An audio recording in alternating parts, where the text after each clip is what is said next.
দিন দিন কেন জানি জীবনটা হঠাৎ করে সাদামাটা হয়ে যাচ্ছে। চারদিকটাই শুধু স্বার্থপর মানুষেই ঘেরা। যে কোনো জিনিস প্রয়োজনের সময় আমরা সবাই খুবই যত্ন করে রাখি, আর ঠিক তেমনই প্রয়োজনের শেষে ছুঁড়ে ফেলে দিই আমরা। আদৌ কি এটা করা আমাদের ঠিক? আসসালামু আলাইকুম, আমি আরুশারু। আজকে একটি সুন্দর ভিডিওর ব্লগ নিয়ে চলে এসেছি আবার আপনাদের মাঝে। আমার ভালোবাসার মানুষেরা, তোমরা সবাই কেমন আছো? কালকে বউয়ের বাড়ি থেকে বউকে নিয়ে আসতে গিয়েছিলাম, আজকে আবার বউয়ের বাড়ি থেকে সবাই চলে আসবে একসাথে বউকে নিতে। আর তৃতীয় দিন অনুষ্ঠানটাকে আমাদের এলাকায় সবাই বলে বউ ভাত। আমাদের তিনজনকে একসাথে দেখে সবাই সেম মাশাল্লাহ বলে যাবেন। এটা আমাদেরই গল্প। নাটকটার সাথে আমাদের অনেক মিল রয়েছে।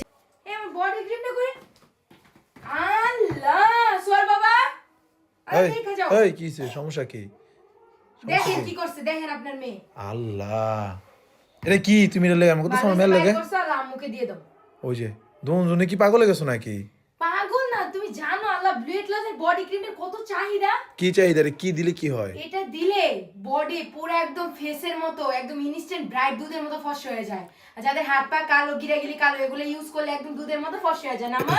সোয়া বলতাছে তো তোমার মেয়ে দিতেছে কেন? ওই কি ফর্সা হইব নাকি? আমার প্রতিদিন দিতে দেখে তো আমি এখন খুলতে গেছি, ড্রয়ার তো নিচে খুইলা দিয়া নিয়ে চলে আসছে। আর এটি অফার চলতেছে বিটার কালেকশন ফেসবুক পেজে। 1250 টাকাটা হচ্ছে 850 টাকা। এটা কোথা থেকে নিছো সবাইকে বলে দাও। এটা আমি নিছি শুধুমাত্র বিটার কালেকশন ফেসবুক পেজ থেকে। তোমরা যদি নিতে চাও তাড়াতাড়ি পেজটি ভিজিট করে অরিজিনাল প্রোডাক্টে অর্ডার দিয়ে নিয়ে নাও।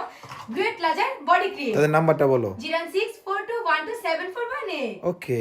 দেখতে দেখতে 1 থেকে 20 পর্ব দেখা আমার অলরেডি ডান। এখন 21 পর্বের অপেক্ষায় আছি। এই জেনারেশনে এই প্রথম এই নাটকটি আমাদের কাছে এত ভালো লেগেছে। বাই দ্য ওয়ে, যেহেতু আমাদের বাড়ির পাশেই বিয়ে, সেহেতু আমাদের রেডি হয়ে আসতে বেশি সময় লাগেনি। ভাইয়াদের ছাদে এসে সোয়া মামুনি এন্ড তার পাপা দেখুন কি দুষ্টুমি করা শুরু করে দিয়েছে। সবাই কোশ্চেন করো যে সোয়া মামুনিকে কেন ভিডিওতে আমরা আনি না। আসলে সোয়া মামুনিকে ভিডিওতে না আনার রিজন একটাই, সেটা হচ্ছে সোয়া মামুনি খুবই অসুস্থ হয়ে পড়ে। মাশাআল্লাহ, সোয়া মামুনি একটু একটু করে বড় হচ্ছে আর একটু একটু করে কথা শিখে গেছে। যতক্ষণ আমরা মামামের সাথে সারাদিন খেলাধুলা করি ততক্ষণই আমরা ভালো সময় কাটাই। বাই দ্য ওয়ে, এদিক থেকে ছাদ থেকে সোজা চলে এসেছি স্টেজে, আর এখানে সোয়া মামুনি তার বড় আপুদের সাথে খেলা করছিল। একটু পরপর বলছে মামাম সুসা খাবো। আমার মতো করে না, তার কথার ধরনটাই যেন মাশাআল্লাহ অন্যরকম, অনেক সুন্দর। নিজেদের বিয়ে বাড়িতে সবাই হচ্ছে আপন নিজেদের মতো, আর পরিচিত বলেই বুঝি এরকম লজ্জা লাগে বেশি। আমার বিয়ের 5 বছর হয়ে গেছে, আমি তো তেমন ভালো করে এখানে কাউকেই চিনি না, কিন্তু আজকে এখানে এসে সর পাপা একটু একটু করে অনেকের সাথে পরিচয় করে দিয়েছে। অনেকদিন পর সোয়া মামুনি বাইরে বেরিয়ে খেলতেছে। সবাই আমার মামুনির জন্য দোয়া করে যাবেন। ইনশাল্লাহ সামনেই সোয়া মামুনি 2 বছর পূর্ণ হয়ে যাবে। ইস, কিভাবে যে এত সুন্দর সময়গুলো আমাদের জীবন থেকে তাড়াতাড়ি চলে যায় কে জানে। এদিক দিয়ে টেবিল খালি হতে আমরা সবাই মিলে একসাথে খেতে বসে পড়লাম। আমরা হচ্ছে বরপক্ষ, তাই হচ্ছে আমরা আগে খেতে বসেছি। একটু পরে বউদের বাড়ি থেকে মানুষ আসা শুরু করবে। আমি বুঝি না ভাই একটা কথা, বিয়ে বাড়িতে আসলে সবাই গরুর মাংসটা কেন আগে খুঁজে। আচ্ছা যাই হোক, একদিন ঠিকই বুঝে নিব। সবাই ভালো থাকো, সুস্থ থাকো, এন্ড আমাদের জন্য একটু দোয়া করো। আল্লাহ হাফেজ, টাটা।